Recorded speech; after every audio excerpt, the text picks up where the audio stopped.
Buongiorno a tutti, sono da poco rientrato dalle ferie estive che quest'anno ho passato in Sicilia, una terra meravigliosa con un mare stupendo, ricca di storia, cultura e soprattutto di moltissime cose buone da mangiare.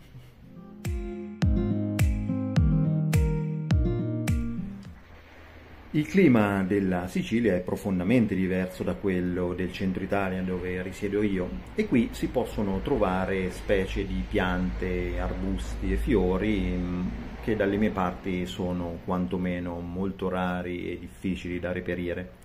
Quindi quest'anno come souvenir ho deciso di riportarmi oltre a 3-4 kg abbondanti dovuti all'abuso di sostanze buonissime come gli arancini, la cassata, gli arancini, la cassata, la cassata, la cassata, la cassata.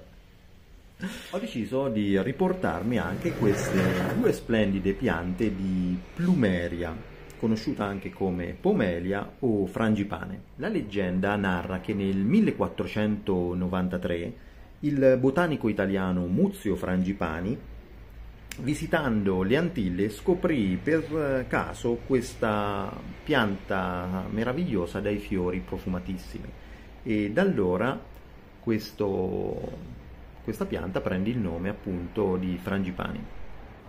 Si tratta di una pianta di origine tropicale della famiglia delle Apocinacee, la stessa dell'oleandro per capirci. Infatti come questo risulta tossica se ingerita e dalle sue foglie e dal tronco, se reciso, fuoriesce un liquido lattiginoso di colore bianco, anch'esso tossico, quindi è sempre bene maneggiarla con cura e con dei guanti. Ha un fusto spesso e carnoso che tende a lignificare con l'avanzare del tempo e all'arrivo della stagione fredda le foglie cadranno per poi ripresentarsi in primavera insieme ai fiori. Durante la stagione fredda scende in un profondo riposo vegetativo e quindi sarà necessario ricoverarla in un luogo luminoso ma al riparo dalle intemperie. Durante questo riposo non sarà necessario annaffiarla. È una pianta che soffre molto il ristagno d'acqua e quindi avrà bisogno di un terreno molto soffice e ben drenante, ricco di sabbia o di argilla espansa. Il suo apparato radicale non è molto voluminoso e quindi non avrà necessità di essere reinvasata costantemente. Infatti, per via di questo squilibrio tra la chioma, le foglie molto ampie e voluminose e il pane radicale molto ridotto, teme molto il vento.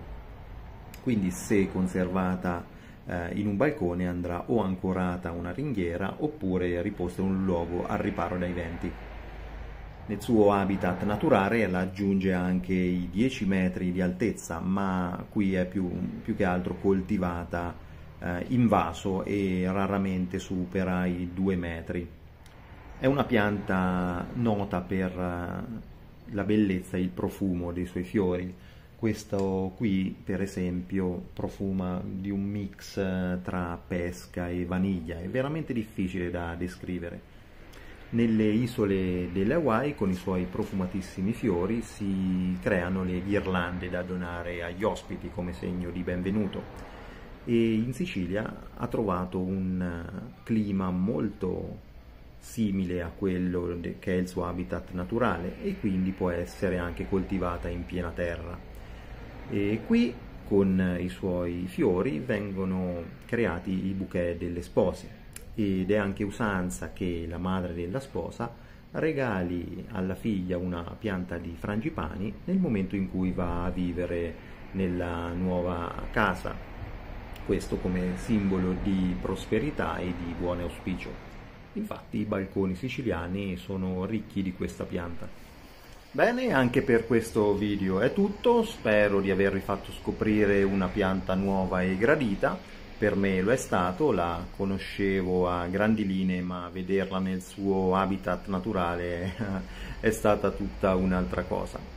E quindi vi lascio con una piccola esortazione e un consiglio che quando andate in viaggio, in visita su posti molto lontani da casa, laddove è possibile cercate di riportarvi sempre una pianta, un fiore, un qualcosa tipico del luogo, poiché vedrete che ve ne prenderete cura in maniera particolare e poi inoltre avrete un ricordo vivo e vivido del luogo che avete visitato.